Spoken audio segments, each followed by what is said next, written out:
It is Monday. It's the 8th of July. I'm Monita Rajpal. This is CNN News Center live from Hong Kong. Making news today. Shooting in the Egyptian capital has killed at least 42 people and injured more than 300. Witnesses say the military opened fire on supporters of the deposed President Mohamed Morsi. The army offers a different version of events, saying the violence started when armed terrorists attacked security forces. State radio has also reported that 2 soldiers have been kidnapped by Morsi supporters in eastern Cairo. With more on this, we're joined now by CNN's Carl Penhall live from Cairo. Carl, some very different accounts as to what has happened. What are you seeing on the ground?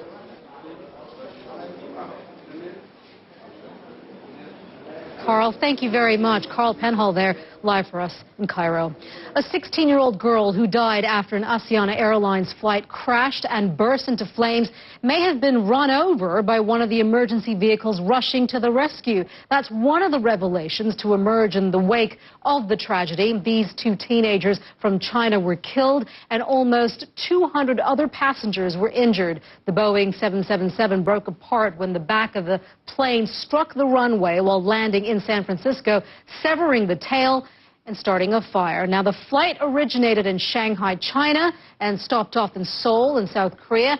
In just a moment, we'll take you to David McKenzie, who's in Jiangshan, near where the 2 victims live. But first, let's take you now to Ian Lee, who joins us live from Seoul. So, Ian, there are more revelations as to what may have happened, what may have caused this crash in San Francisco. What more are we hearing from ASIANA Airlines?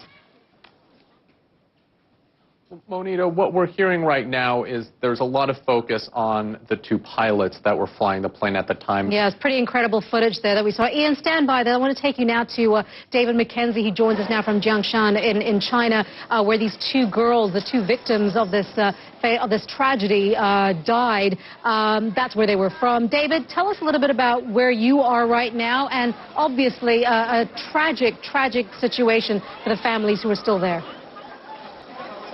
For that, David McKenzie there in Jiangshan in China, and Ian Lee in Seoul in South Korea. Thank you both so much. You are watching CNN News Center live from Hong Kong. A runaway train derails with catastrophic consequences. We'll bring you the latest from Canada next, right here on CNN.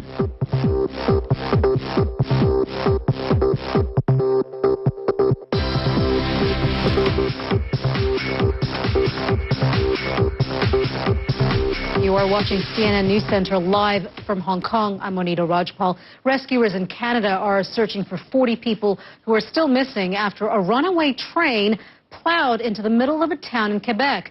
At least 5 people were killed when the train's cargo of crude oil caught fire, setting off a series of explosions.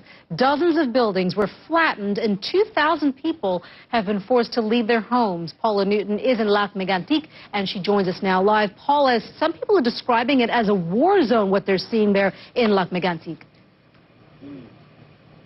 Absolutely. I mean, there's no other way to describe it. It has simply taken out an entire swath of Paula this town. Newton there, live for us from Lac Mégantic in Quebec, in Canada. Some of the other stories that we're following for you here at CNN News Center. In the U.S. state of Alaska, all 10 people aboard an air taxi were killed when it crashed and burst into flames on Sunday. Officials have yet to determine what caused the plane to catch fire at Soldotna Airport. It's also unclear whether the plane was departing or landing when it caught fire.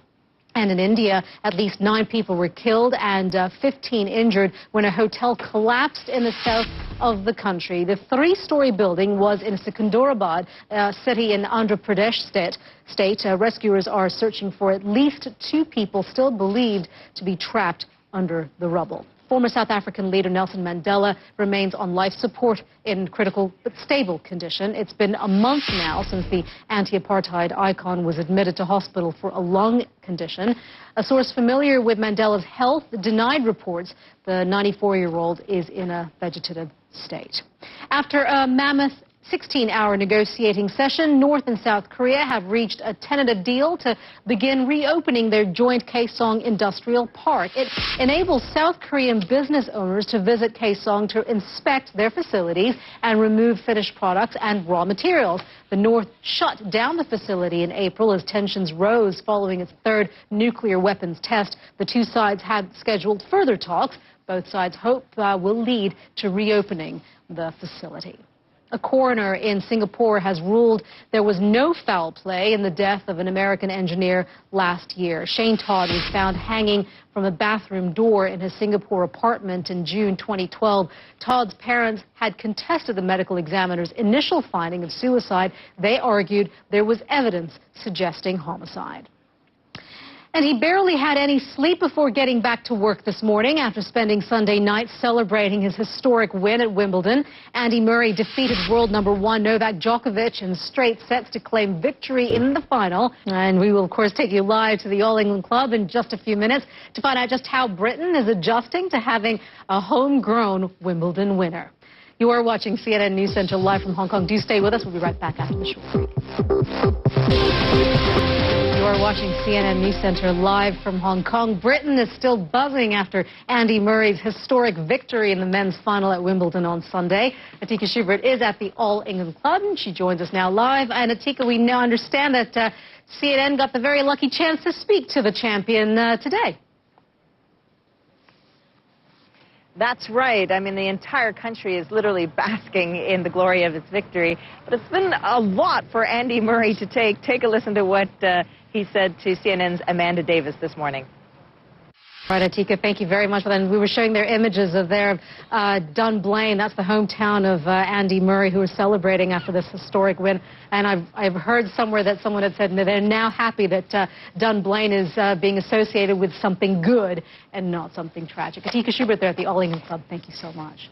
Let's take a look now at the global weather picture. Meteorologist Samantha Moore is at the World Weather Center with all of that. Hi, Samantha. Hi there, Monita. Boy, hot weather for Wimbledon. In fact, all right, Samantha, thank you very much for that. Speaking of man versus mammal, a surfer who was knocked unconscious by a whale at Sydney's Bondi Beach says he feels lucky to be alive.